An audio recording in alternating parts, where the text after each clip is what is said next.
Bapa,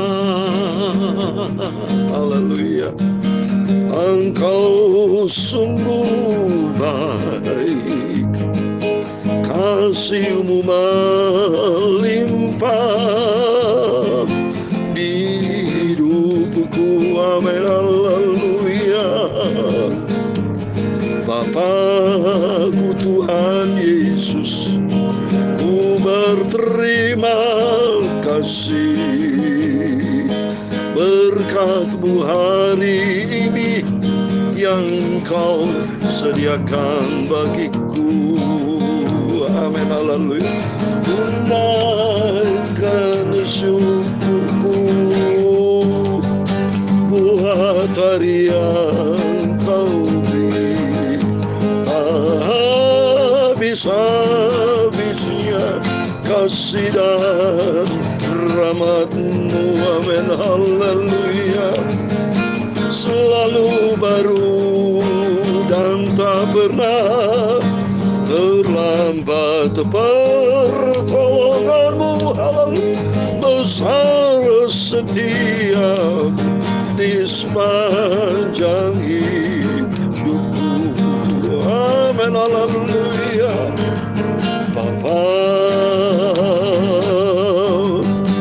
Engkau sungguh baik, haleluya. Kasih-Mu melimpah di hidupku, amin, haleluya. Terima kasih Bapa. Bapa, ku berterima kasih berkat-Mu hari ini yang Kau sediakan bagiku, amin, haleluya. Ku naikkan syukurku buat hari yang Kau beri, habis-habisnya kasih dan rahmat-Mu, amin, haleluya. Selalu baru dan tak pernah terlambat pertolongan-Mu, besar setia-Mu di sepanjang hidupku, amin, haleluya. Tunaikan syukurku buat hari yang Kau beri, habis-habisnya kasih dan rahmat-Mu, amin, haleluya. Selalu baru dan tak pernah terlambat pertolongan-Mu, besar setia-Mu di sepanjang hidupku. Bapa, Engkau sungguh baik. Dalam Mazmur pasal 136 ayat 1, 2, dan 3, bersyukurlah kepada Tuhan sebab Ia baik, bahwasanya untuk selama-lamanya kasih setia-Nya. Ku bersyukur kepada Allah, bahwasanya untuk selama-lamanya kasih setia-Nya. Bersyukurlah kepada Tuhan, segala Tuhan, bahwasanya itu selama-lamanya kasih setia-Nya. Buat hari yang Kau beri, habis-habisnya kasih dan rahmat-Mu, amin, haleluya. Oh, selalu baru dan tak pernah terlambat pertolongan-Mu, besar setia-Mu di sepanjang hidupku.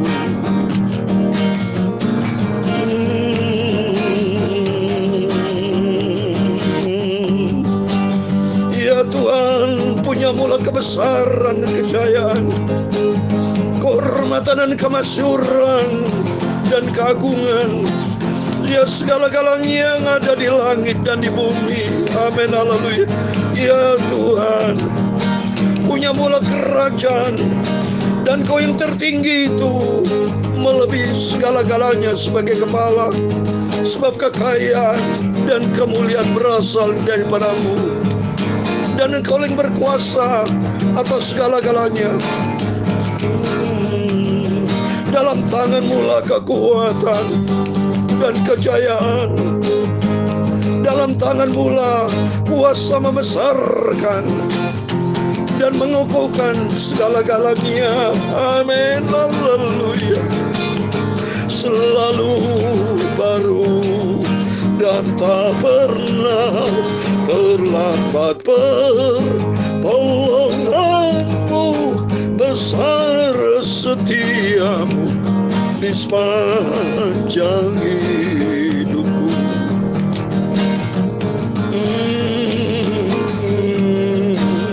Sekarang ya Tuhan Yesus Bapa kami bersyukur kepada-Mu.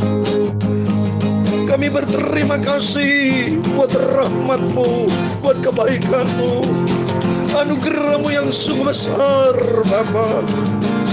Kami selalu memuji nama-Mu yang agung, mulia, sempurna, kudus, kudus, kuduslah Engkau Bapa. Terima kasih buat segala-galanya yang sudah kami terima dari Engkau. Pada hari Minggu ini, tanggal 16 Januari 2022, kami mau beribadah kepada Tuhan. Kami mau menyembah Engkau Tuhan. Kami ingin memuji Engkau hari Minggu ini Bapa. Biar Kau berkati kami semua anak-anak-Mu yang datang kepada Engkau. Terima kasih Yesus, haleluya. Selalu baru dan tak pernah terlambat pertolongan-Mu, besar setia di sepanjang hidupku. Amin, haleluya. Besar setia di sepanjang hidupku. Amin, haleluya. Terima kasih Tuhan Yesus. Kuduskan hati dan pikiran kami, mulut kami hamba-Mu. Untuk sebentar kami terima firman-Mu. Kosongkan hati kami, biar firman-Mu kusimpan dalam hati kami Tuhan. Supaya kami tidak berdosa kepada Tuhan. Biar pikiran dan hati kami selalu diperbarui dengan firman-Mu. Tidak ada celah, tapi hati kami selalu penuh dengan firman dan Roh Kudus. Supaya kami tidak berdosa kepada Tuhan. Terima kasih Bapa. Berjadi Minggu pagi ini kami semua anak-anak-Mu, kami hamba-Mu semua diberkati oleh Tuhan Yesus. Segala puji hormat hanya bagi kemuliaan Bapa di surga. Dalam nama Tuhan Yesus kami hamba-Mu sudah berdoa. Haleluya. Amin. Puji Tuhan. Shalom dan selamat pagi.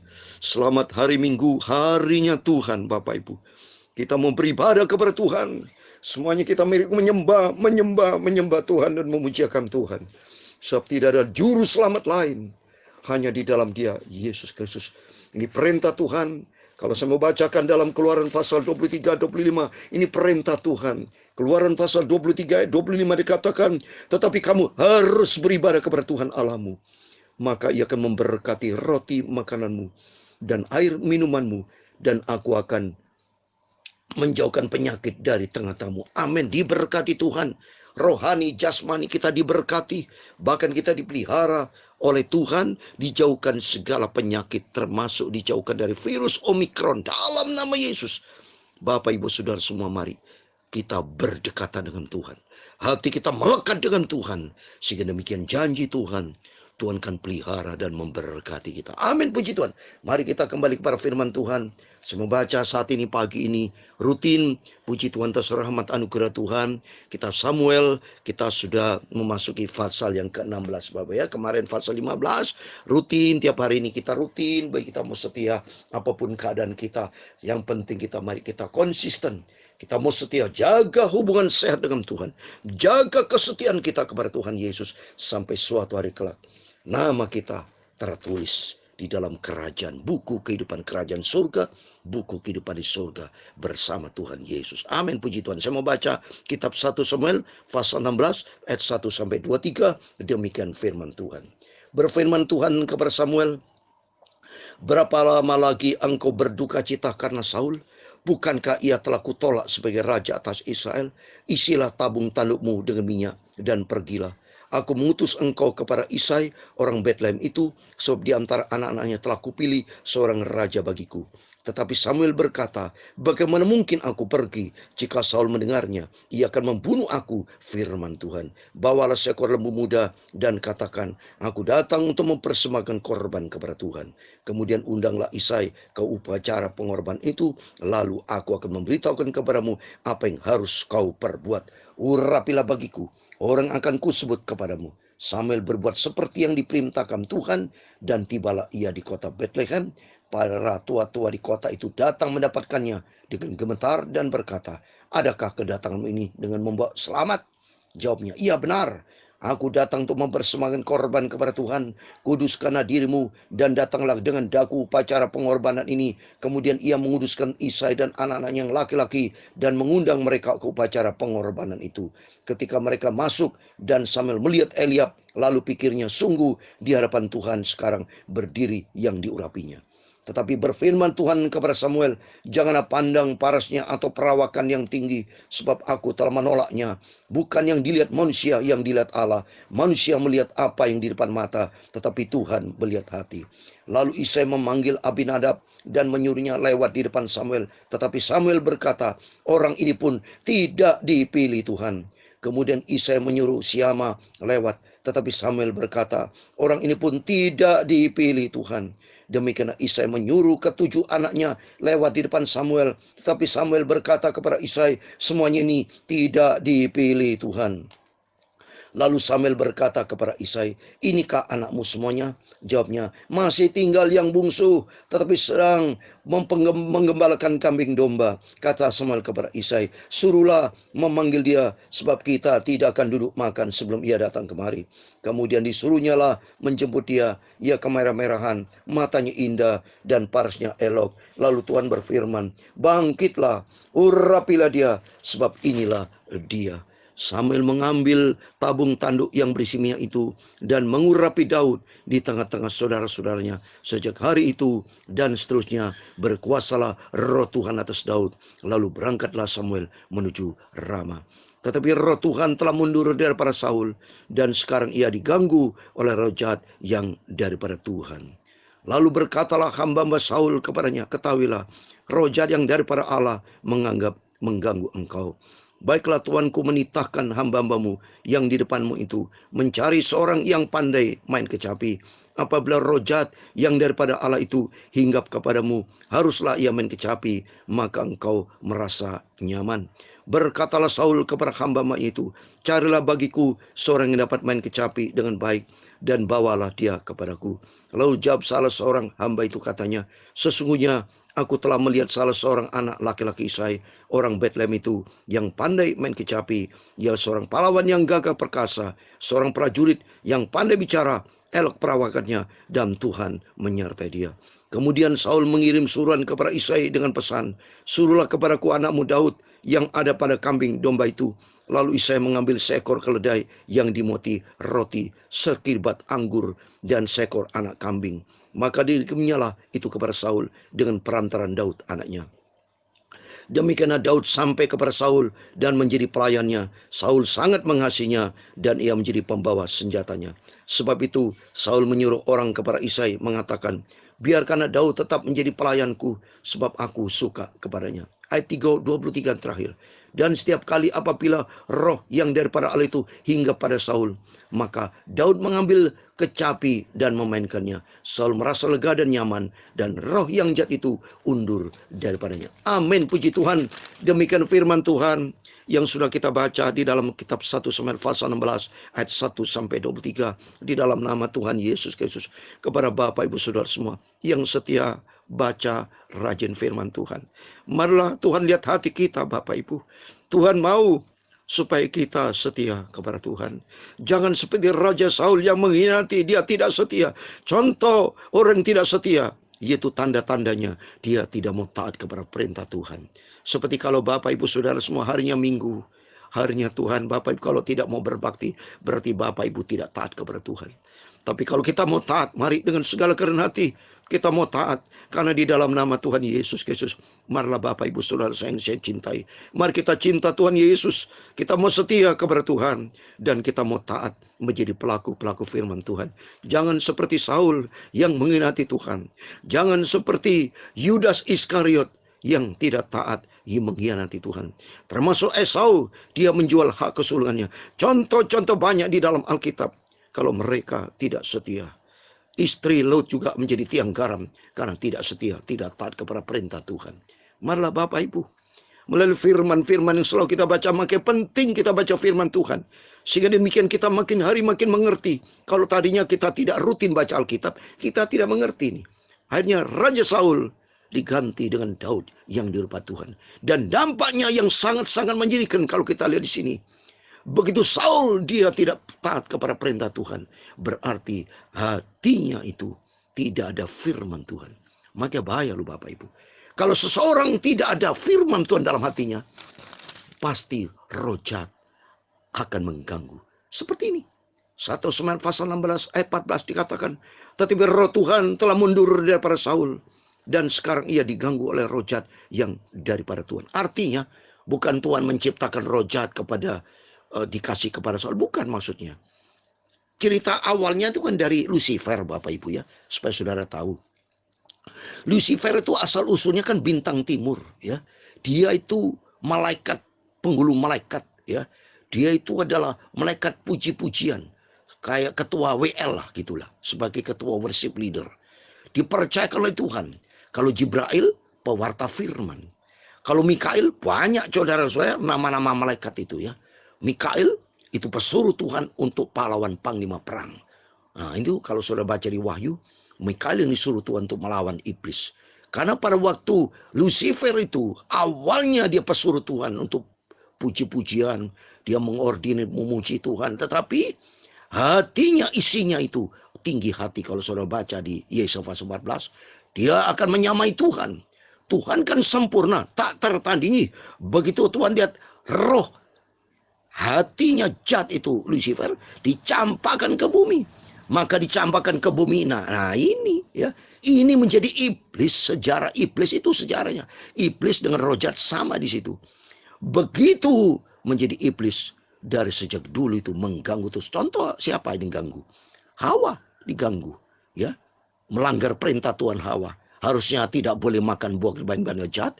Dia lawan itu ya. Dia bohong, akhirnya Hawa jatuh.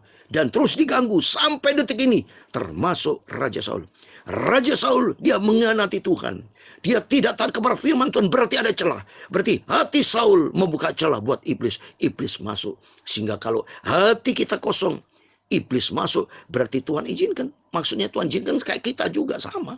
Kalau kita sebagai anak-anak Tuhan, hamba Tuhan, yang sudah mengerti firman Tuhan. Tapi apabila kita tidak taat kepada Tuhan, Tuhan lihat dari atas. Ya sudah kata Tuhan.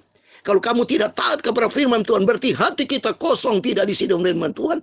Tuhan lihat dari surga. Roh Tuhan sedih. Begitu iblis masuk ke dalam hati seseorang, maka orang itu dikuasai oleh iblis. Demikian seperti Saul. Dikuasai oleh iblis. Berarti dia kerasukan iblis. Makanya dia tidak tenang. Maka akhirnya minta sama Tuhan supaya Daud itu yang punya kasih karunia main kecapi. Kalau kita lihat sini, begitu main kecapi.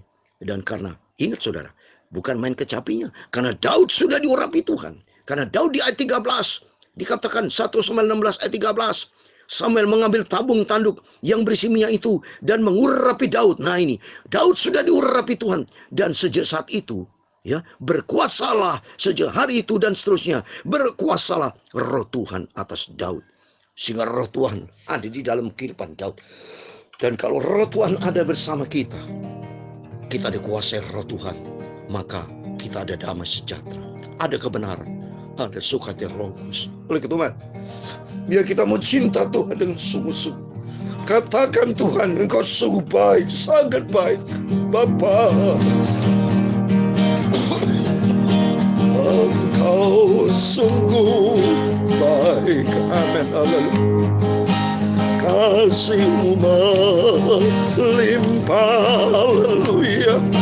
Di hidupku Tuhan Yesus baik, maka belajar kita mau taat. Haleluya. Bapa, amin, haleluya.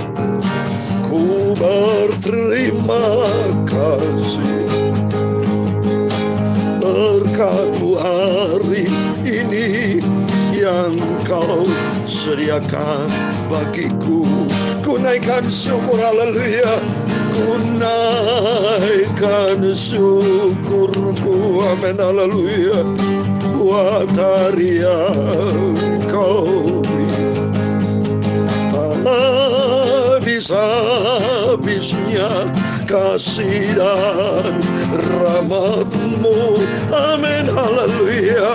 Selalu baru dan tak pernah terlambat. Pertolongan-Mu besar, setia-Mu di sepanjang hidupku. Saya kasih ayat terakhir dalam Mazmur 119.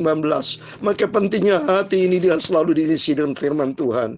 Kalau isi dengan firman Tuhan, maka hati kita tidak ada celah untuk roh iblis, tidak bisa. Karena hati kita sudah diisi dengan firman Tuhan. Demikian firman Tuhan Mazmur 119 ayat 11. Dalam hatiku aku menyimpan janji-Mu, supaya ku jangan berdosa terhadap Engkau. Amin. Hati kita kalau diisi dengan firman Tuhan, ada janji Tuhan.